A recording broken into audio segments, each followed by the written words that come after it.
Welcome to Watch Symposium. I'm Austin. I'm here at Tokyo Station. I'm dropping off the Rolex GMT Master 2, picking up the Iconaut, and right behind me is the Omega Olympic countdown clock. And I thought the 2020/2021 Olympics were done, but looks like we're still counting down. We have 6 more days. So I'd like to be here the day this hits zero, the moment it hits zero. I wonder what happens. Will confetti come out? Horns? Free Omega watches? I don't know. Anyway, let's stop off at this standing bar right behind me. I always do that before I go and when I come back, and just have a little quiet time with my watch. All right, so here I am with a coffee. All right, what's up with that? Well, they're not serving alcohol here because of the pandemic. So, got some black coffee. I was gonna have a black beer to, enjoy this black Rolex. I asked him, I said, the darkest beer you have, please. And he said that we're not serving alcohol, which threw a monkey wrench in my plan. And so I paid 500 yen, $5 for this black beverage here that I'm making, not black anymore. There it is. Well, there goes the symbolism. All right, so what do I want to talk about? Well, I should first probably say something about this, because it's changing. I'm gradually making its way back to its original form, which is on an oyster bracelet and the red and blue bezel insert known as the Pepsi. So I'm going to get the Coke, which will be pretty much similar to this except for that little bit of red, and then go into the Pepsi. Am I going to have the original insert put back on it? No. I like having it. I like keeping it. It's no stress having these on. And if I were to bang this, gouge the aluminum insert, it wouldn't be a big deal. So I like that. And I get to just hoard the Pepsi insert. Now the question is, are they going to sell me the Pepsi insert because they know I already have one? And look, I could lie and I could say, oh, I lost it. I don't want to do that. I want to be honest about it. I want to say, look, I have a fat font serifed original insert. It's important to me. I want to keep it. I want to keep it safe, and I want the service insert. I like the variation, and there is variation, and it's not completely the same. All right, so there's that. All right, so that's going to happen, and then I'm going to be getting back the Iconaut, and that'll be nice to have on. We'll see what kind of accuracy it has. I don't know if I'm looking forward to it or not. I like the Iconaut, but I don't need it right now. It's more of a travel watch. That's the watch that I want to travel in. I mean, it can go deep. It can go deeper than this watch, even with all the holes. And you guys are enjoying the cicadas here. And it's got the 24-hour hand. It's got any complication I need. It's not a Rolex, so I can take it to kind of sketchy places. So it's the travel watch, but I don't have any travel on the menu. What I probably should have done was hung on to it when I had a plan to travel, then had it serviced right before I went. Well, a little before I went. You know, it takes some time, it takes a couple months to have them serviced. And so anyway, what happened is I wanted to change the dial, and did I do all that stuff? Well, maybe I'll keep it a surprise, but you might be disappointed. Anyway, I'm gonna get that back.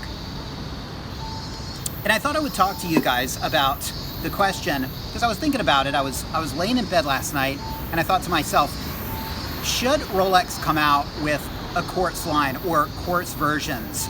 Should Rolex go back into quartz? And I had two feelings about it. Number one, I would love to see it. It would be really cool, and I would want a Rolex Quartz piece. But would it be good for the brand? And I think the answer there is no. It wouldn't be good for the brand. It would water down the brand. They'd have to have a really nice quartz movement. They'd be competing with Grand Seiko then. They don't need to do it. And look, really, is it needed? I mean, modern Rolex watches are accurate to +or-2. So do we really need a highly accurate quartz watch? I mean, believe me, it's nice to have a really accurate quartz watch, or a really accurate watch, I should say, and not have to worry about it, not have to reset it. But it's not that big of a deal.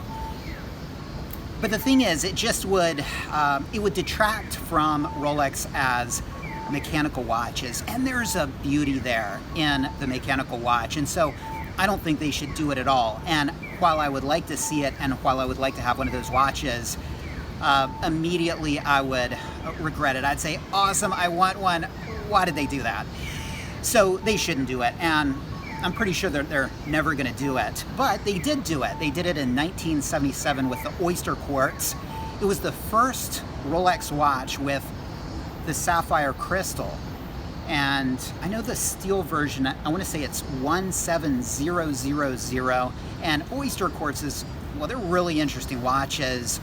I like them, but not enough to get one. But I really like that blip in Rolex history. And let me just say, and this is what this whole video is about, Rolex played it perfectly. They played it perfectly with their Oysterquartz, because it was completely different than their other watches. Now, it would have been so easy to just start putting the quartz movement in their existing watches in 1977. That would have been a terrible idea. It would have almost committed them to going quartz. It would be really hard to stop making quartz. I mean, imagine quartz Submariners, quartz GMTs, just all the watches in quartz. I like the way that they sort of tested it out, and they tested it out on something completely different, something that was shaped completely different, and it didn't water down any of their current models. Now, can you imagine a quartz GMT, a quartz sub? They would be so collectible right now and really cool, but it would have been really hard for them to discontinue that, because once you give the customers something, it's really hard to take it away. And they gave us something, but it was unto its own. It was completely different. And so it allowed them to try it out for a couple of decades and then say no. And we lost what in 2021 is a really dated case shape and bracelet style.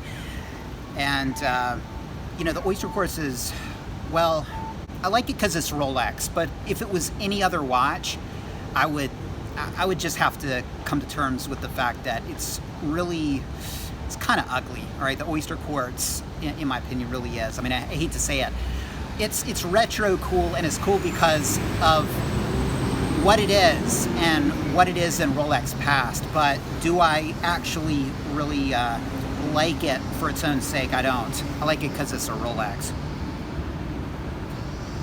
But again, it allowed them to test the waters, and they tested the waters for a long time, but it just kept it regulated to that shape. Basically like another version of a date just. But anyway, it's so interesting that they kept the date just and the day date distinct from their Oysterquartz counterparts. And I guess there was precious metal Oysterquartz because they had an Oysterquartz day date, and that would be in precious metal.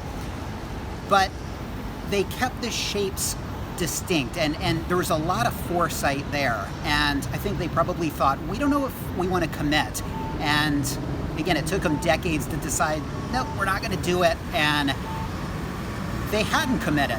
And if they had, perhaps we would have seen a quartz movement just across the line, quartz versions. I'm so glad they didn't. I think Rolex is Rolex because they didn't. But it's interesting, the crossroads they faced in 1977, and I guess until they decided, now we're not going to do quartz anymore. Anyway, what do you guys think? Should they come out with a 2021? Well, okay, they're not going to come out with that, but in the future, the near future, should they come out with a Rolex Quartz? I say no. I'd love to see it, but I say no.